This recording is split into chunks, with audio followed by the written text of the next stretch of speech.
I mention this because at some point in your life, you'll have this calling, eureka moment, when you really fall in love with a topic or a subject matter. And in my case, I was in India, and I was looking at this problem, the problem of water, having 2 million kids dying of diarrhea every year because they don't have access to clean water. And I realized that this was my calling in life. I had to do something about it. I came back to MIT, and I discovered that these big problems don't actually need solutions that are really complicated. We could have solutions that are very low cost and simple. So I paired up with a number of professors and students at MIT, and we put together this technology solution that used ceramic filters as the way to treat water for developing countries, especially in rural areas where you don't have distributed provision of water. So we did this. We got some patents.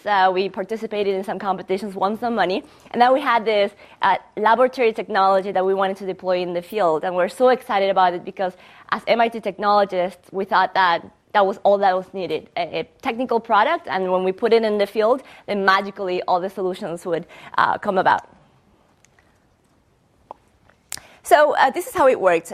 We trained local artisans to make the filters with local technologies. So we would have these workshops where we would develop these filters, and then we created these cooperatives with local factories, small factories that would store and sell some of these filters. Then we'll go house to house and then sell them or give them away and talk to the households and educate them on how important this was for their children and the safety of their families.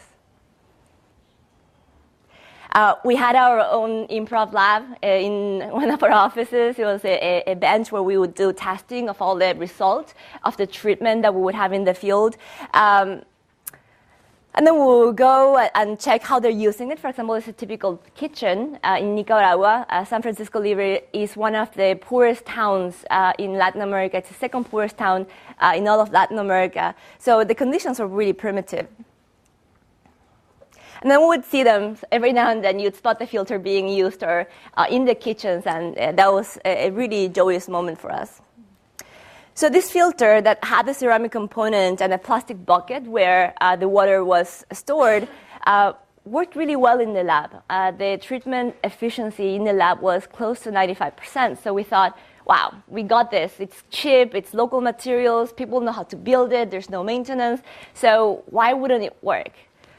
Well, it turns out that it didn't work. We are in Nicaragua. We deployed about 3,000 of these filters, and the majority of them were not used. In fact, I would do surveys regularly, and people wouldn't really answer my questions. So at one point, I said, I really need to see the filter. You can't just tell me you're using it and you like it. I need to go and see where it is. And I was really in dismay when I saw many of these filters being used as doorstops or for plants, or they're using the bucket in the field for irrigation instead of actually using the filters. So, I mean, as I said, I was a technologist from MIT thinking I had the technology, works in the pristine lab, why wouldn't it work in the field? And that's why I realized that obviously there was something missing and that I didn't know everything.